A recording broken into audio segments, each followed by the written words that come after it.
এখন আমরা কলেজ পাড়াতে আছি। এখানে গৌরব ঘোষের যে মিষ্টির দোকান, এই মিষ্টির দোকানে আমরা এসেছি।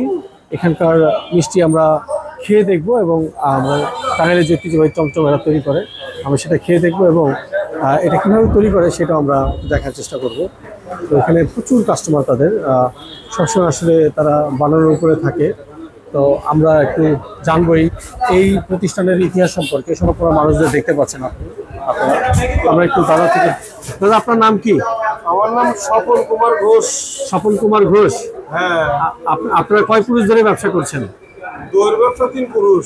চমচম ছাড়াও তো আমি জানি যে টাঙ্গাইলে অনেক ধরনের মিষ্টি হয়। এর মধ্যে আপনাদের সবচেয়ে জনপ্রিয় আইটেম কোনটা? জিআই পণ্য হলো চমচম। জিআই পণ্য হচ্ছে চমচম। আর জিআই পণ্য ছাড়া এমনি মানুষ খেতে পছন্দ করে কোনটা?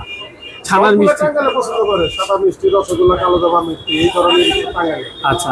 আর আইটেম আছে, আর স্পেশাল দই আছে 3 রকমের। আচ্ছা আচ্ছা। স্পেশাল দই আছে, আবার নরমাল দই আছে, আবার খরচের দই আছে। আচ্ছা, ঘি নিলেন? ঘিটা কেমন এখানকার? ঘিটা অনেক ভালো। কার জন্য নিচ্ছেন? আপনার ছেলের জন্য? ছেলে পছন্দ করে?